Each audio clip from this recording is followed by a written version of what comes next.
Hi everyone, প্রথমেই বলছি আমার গলার ভয়েসে যেও না, কারণ সেটা খারাপ হয়ে গেছে। সবাইকে স্বাগত আমার ছোট্ট একটা মিনি ভ্লগে। জয় বজরংবলী। তো চলে এসেছি আমি আর আমার হাজবেন্ড গৌরব মিলে মেলাতে। তো মেলাতে তো আমি অনেক দিন আগেই গেছি। এবার সেই ভিডিওটা এই গলার ভয়েসের জন্য তো আর শেয়ার করা হচ্ছে না। তো এটা ছিল আমাদের বাড়ির থেকে একটুখানি শীতের মোড় মেলায়।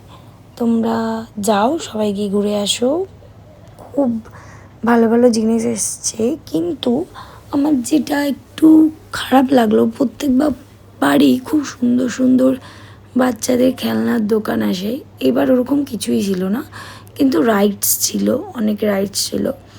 রাইডসের প্রাইসও প্রচুর পরিমাণে বেড়ে গেছে। যেহেতু আমি সব রাইডসে ভয় পাই, তাই টয় ট্রেনে উঠেছি। টয় ট্রেনে উঠেও ভয় লেগেছে। তো আমরা ফার্স্টে গেছি, যাওয়ার পর চারিদিকটা ভালো করে ঘুরে দেখলাম। আমি কিচ্ছু কিনিনি, কারণ দেখো, ঘুরতে গেলেই যে সবসময় আমাকে কেনাকাটি করতে হবে, আমাকে খেতে হবে, এরকম কোনো কথা নেই। শুধু ফুচকা খেয়েছি, আর কিচ্ছু খাইনি। মানে ওই ঘুগনি পাপে চাটফাট খাইনি।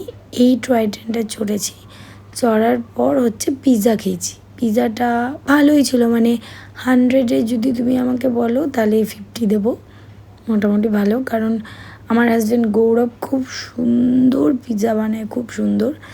তো তারপরে যেহেতু আমার দিদা একটু অসুস্থ ছিল, দিদাকে দেখতে যাবো, ওই জন্য পিৎজাটা খেয়েই আমরা, গৌরব কাবাব খেয়েছে, খেয়ে বেরিয়ে গেছি। আবার একদিন আমি যাব মেলাতে, অবশ্যই, বাড়ির সামনে যেহেতু এসছে। দিদাকে দেখিয়ে বাড়ি যাচ্ছি। টাটা, নেক্সট ভিডিওতে দেখা হবে।